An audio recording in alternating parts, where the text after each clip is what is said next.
ఒకటి liquor case చాలా massive, చాలా పార్శ్వాలు. మనం ఈవెన్ ఎందుకు అసలు నాకే విసుగుబుట్టి తీసుకుందాం అనుకుంటే నిన్ననే సినిమాల్లో పెట్టుబడుల గురించి తీసుకోవాల్సి వచ్చింది. ఇది ఎందుకు తీసుకోవాల్సి వస్తుందంటే every day every new angle. ఇప్పుడు ఇది ఎందుకు ఎలక్షన్ కమిషన్ జప్తు అండర్లో ఉన్నటువంటి గరికపాటి దగ్గర పట్టుబడినటువంటి ఎలక్షన్స్ టైంలో 8.36 కోట్ల రూపాయలు. సో ఈ అమౌంట్ అప్పుడు ఉన్నటువంటి వైసీపీ అభ్యర్థుల కోసం చెవిరెడ్డి గారు అని ఎందుకని అనాల్సి వస్తుందంటే కాంక్రీట్గా సిట్ బయటపెట్టిన ఆధారాల్లో దాన్ని ఫాలో అవుతున్నటువంటి వెహికల్స్ తుడా వెహికల్స్ అట. తుడాకి అప్పుడు చైర్మన్గా ఉంది చెవిరెడ్డి గారి కుమారుడు. వారి గన్మెన్లు అలాగే డ్రైవర్లు వాళ్ళ ఫోన్లు ఇమ్మీడియట్గా స్విచ్ ఆఫ్ చేసి మీరు ఎప్పుడైతే అది పట్టుబడిందో మీరు పారిపోండి అని చెప్పేసి రావటం, దానికి సంబంధించిన కాల్ రికార్డ్స్ ఇన్ని చూపించారంట. అది పక్కన పెడదాం. అసలు 10 నెలల తర్వాత కూడా ఎలాగూ పోయితే పోయిందిలే, ఎలాగూ పాపం సొమ్యాన్ని వదిలేయకుండా దాన్ని ఎవరు ఎందుకని వదిలేయాలని చెప్పేసి క్లెయిమ్ చేయటం కోసం ఒక ప్రద్యుమ్న అన్న ఒక వ్యక్తిని వ్యాపారవేత్తను రంగంలోకి దించి, అలాగే ఎప్పుడైతే మళ్ళీ సిట్ అన్ని ఆధారాలతో మళ్ళా ప్రద్యుమ్న ద్వారా మళ్ళీ నా దగ్గరకు వస్తుందని తెలిసిందో మళ్ళీ ఇతన్ని జూన్ 3వ తారీఖు దుబాయ్ పంపించేయటం. దాని తర్వాత ఒక 10 రోజులకు 12 రోజులకు జూన్ 17వ తారీఖు అనుకుంటే చెవిరెడ్డి గారు ఆయన శ్రీలంక ద్వారా అటు దుబాయ్ వెళ్ళటానికి, ఎందుకంటే నాకు ఆ రూట్ కూడా తెలుసు. అంటే నేను పర్సనల్గా నేను లండన్లో ఉన్నాను కాబట్టి ఎమిరేట్స్కి అలాగే శ్రీలంకన్ ఎయిర్లైన్స్ ద్వారా కనుక టికెట్ బుక్ చేసుకుంటే London to Colombo, Colombo to మనకి ఇక్కడికి ఉంది, చెన్నైకి ఉంటుంది. లేదంటే కనుక ఇండియాలో ఉన్న వేరే ఎయిర్పోర్ట్కి. లేదు అనుకుంటే ఎమిరేట్స్ తీసుకుంటే కనుక ఎక్కడి నుంచి వెళ్ళచ్చు డైరెక్ట్గా ఇక్కడి నుంచి దుబాయ్, హైదరాబాద్ నుంచి దుబాయ్ వెళ్ళొచ్చు, ఇండియాలో ఉన్న ఎయిర్పోర్ట్ నుంచి, అక్కడి నుంచి లండన్. సో అలా ఏమన్నా ప్లాన్ చేసుకుని ఉండొచ్చు. మొత్తానికి అయితే శ్రీలంక ద్వారా దుబాయ్ వెళ్తుంటే పోలీసులు అదుపులోకి తీసుకున్నారు. సో ఆల్రెడీ అతను వెళ్ళిపోయాడు. అయితే ఇక్కడ నేను ప్రశ్నించేది ఏంటంటే ప్రద్యుమ్న అన్న వ్యక్తి క్లెయిమ్ చేశాడు అతను కూడా రాడార్లో ఉన్నాడు, పోలీస్ రాడార్లో ఉన్నాడని తెలిసినప్పుడు వెళ్ళిన తర్వాత లుకౌట్ నోటీసులు జారీ చేయడం ఏంటో ఈ చోద్యం ఏంటో అర్థం కాని విషయం.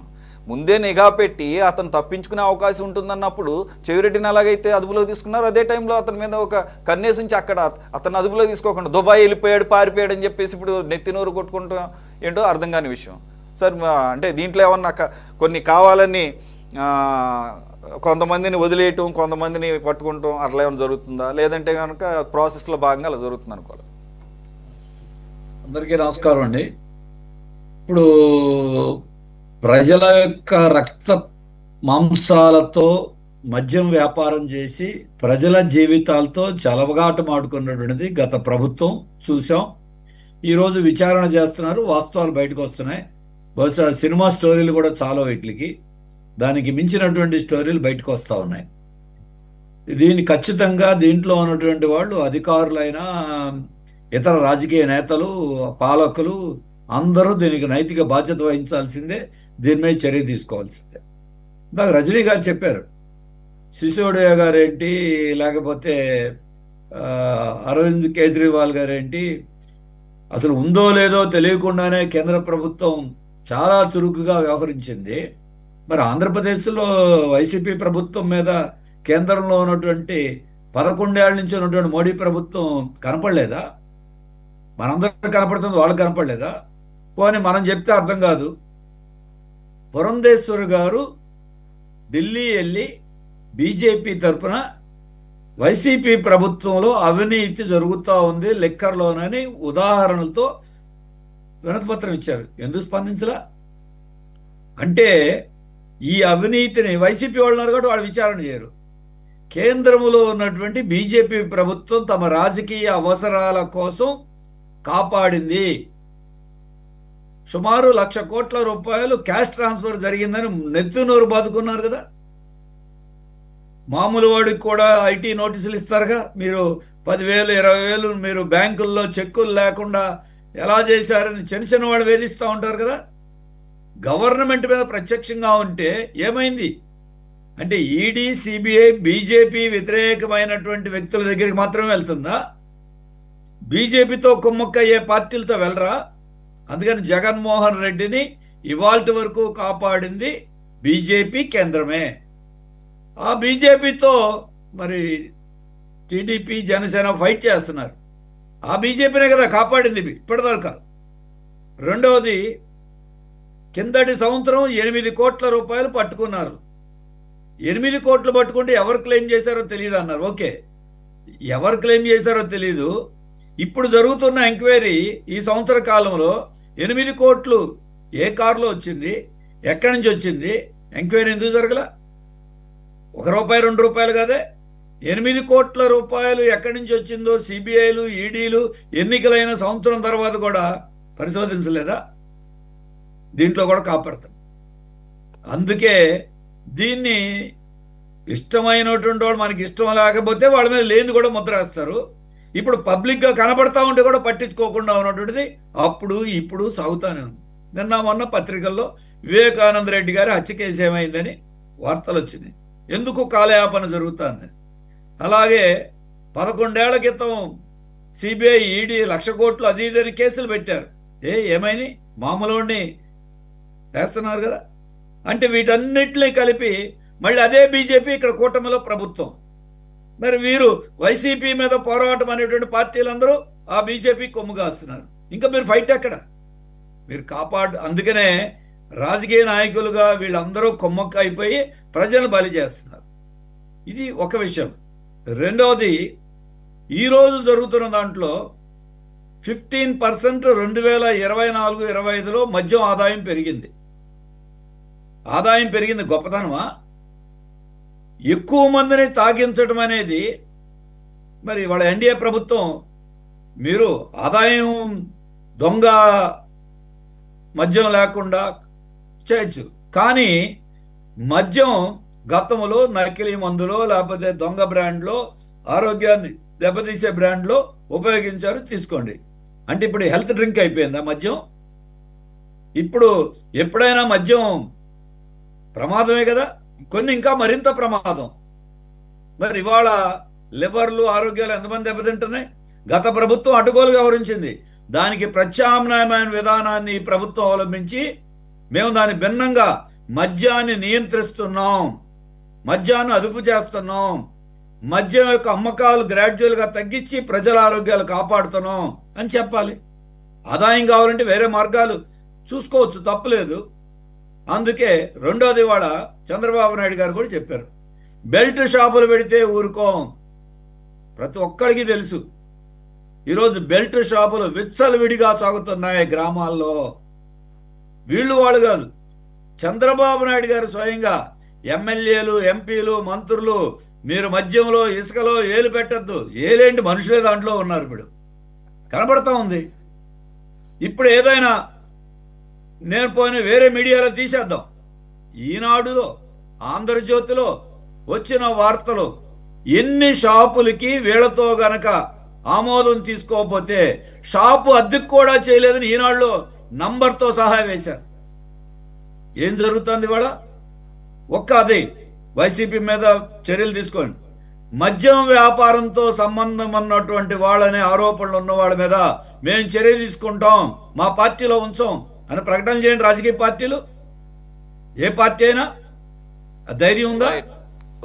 అలాగే గతంలో మద్యంలో ఉన్నటువంటి ఆరోపణలు ఉన్నటువంటి వాళ్ళందరూ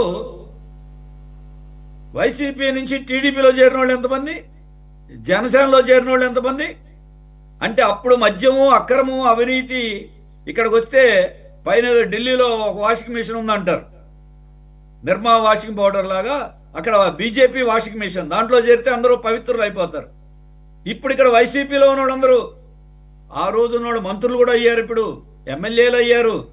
మరి వాళ్ళు అప్పుడు అవినీతి పాల్పడలేదా? ఆ అవినీతి పరులు మా పార్టీలో చేర్చుకోమని చెప్పే ధైర్యం ఉందా? ఎందుకు చేర్చుకుంటున్నారు? కాబట్టి మద్యం అవినీతి అయినా ఏ అవినీతి అయినా పార్టీలకు అతీతంగా నీతివంత మాటలు కాదు, చేతల్లో చూపించాలి. యంత్రాంగం గతంలో అధికారులుగా ఉన్నవాళ్ళు, మొన్న రజత్ భార్గవ్ గారికి నోటీసులు ఇచ్చాను, 10 రోజుల తర్వాత వస్తా అన్నాడు. మరి ఎంతమంది ఐఏఎస్లు ఉన్నారు?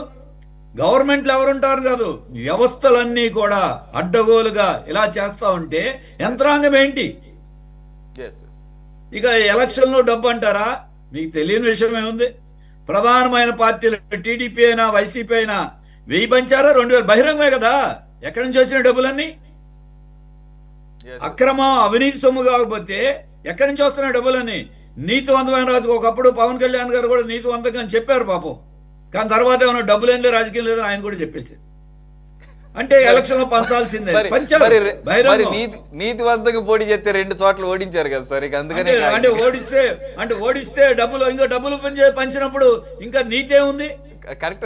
నీతివంతంగా ఉండి గెలవాలి. ఓడిపోతే ఓడిపోతాం లేకపోతే గెలుస్తాము. ఇప్పుడు మీరు ఎక్కడి నుంచి వస్తాయి డబ్బులన్నీ? 1000, 2000, 3000 ఓటికి 3000 కూడా పంచిన పబ్లిక్ గా తెలుసు. అవును అవును. అందులో ఇదంతా అంటే నీతివంతమైన డబ్బు అవినీతి డబ్బు 2 తేడా ఉంటాయా? ఎలక్షన్ లో ఒక్కొక్క నియోజకవర్గంలో కోట్ల రూపాయలు ఖర్చు పెడితే ఈసారి విజిబుల్ డిఫరెన్స్ ఏంటంటే అసలు ఎక్కడా కూడా కంప్లైంట్లు లేవు, ఎక్కడ పట్టుకున్న దాఖలాలు లేవు. 1-2 అందరూ కాదు. వైసీపీ, టీడీపీ, జనసేన కూడా నువ్వు 500 పట్టపగలు కోఆర్డినేటెడ్ ఎక్కువ పెంచొద్దు. ఒప్పందాలకు వచ్చే నియోజకవర్గాలు చాలా ఉన్నాయి. అవును సార్. ఆ విషయంలో ఏకాభిప్రాయం వచ్చినట్టుగా చాలా కోఆర్డినేట్. సరే సార్, మీరు అన్నట్లు ఏంటంటే యాక్చువల్ గా అయితే అవినీతి గత ప్రభుత్వంలో ఈ రోజు సాగుతున్న అవినీతి అడ్డగోలుగా సాగుతున్నటువంటిది. ఎమ్మెల్యేలు, ఎంపీలు బహిరంగపడి రోడ్ల మీద, బూడిద మీద, రాయలసీమలో బూడిద కోసం ఎమ్మెల్యేలు రోడ్డు ఎక్కితే చంద్రబాబు నాయుడు గారు ఆఫీస్ ఇక్కడ వరకు. ఎందుకంటే మనకి లిక్కర్ అంటే మీరు అవినీతి గురించి మాట్లాడుతున్నారు కదా. నేను అవినీతి గురించి అన్నప్పుడు రజనీ గారు చాలా చక్కగా చెప్పారు రాజకీయాలు ఎలా ఉండాలి. నేను మంచిది వారు కోరుకున్నది. కానీ వ్యవస్థలు ఎలా ఉన్నాయి? ఈ వ్యవస్థల్లో మనం మాట్లాడి కాదు, ప్రభుత్వంలో ఉండి చేసి చూపించాలి. చేసి చూపించాలంటే ఎవరు? ప్రతి విషయంలో మీరు చూడండి, ఎక్కడికి వెళ్ళినా పోనీ శత్రువులు లేదా మీరేదో మీడియా, ఆ మీడియా, పచ్చ మీడియా, బ్లూ మీడియా అంటూ ఉంటారు. ఆఖరి నేను చెప్తున్న ఇవన్నీ వార్తలన్నీ కూడా అధికార పార్టీకి అనుకూలమని చెబుతున్న మీడియాలో వచ్చే వార్తల గురించి నేను మాట్లాడుతున్నా. నేను డినై చేయట్లేదు సార్.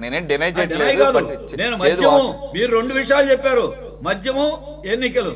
నేను ఆ మద్యం ఎన్నికల అవినీతి గురించే మాట్లాడుతున్నాను. అవునవును. కాబట్టి ఈ విషయంలో అంతేకాదండి, షిరిడి సాయి ఎలక్ట్రికల్స్ అనేటువంటి ఒక సంస్థ జగన్ బెనామీ కంపెనీ అని చెప్పిన సంస్థకి ఇవాళ మొత్తం కాంట్రాక్ట్లన్నీ వైసీపీ ప్రభుత్వంలో కంటే కూటమి ప్రభుత్వంలో ఎక్కువ పని జరుగుతుంది. ఇండోసోల్ కి ఇచ్చినటువంటి ఖరేడు భూములు ఎవరికి? అప్పుడు మెగా ఇంజనీరింగ్ పెద్ద అక్రమాలు ఇవాళ మెగా ఇంజనీరింగ్ ఎంత ఇచ్చారు?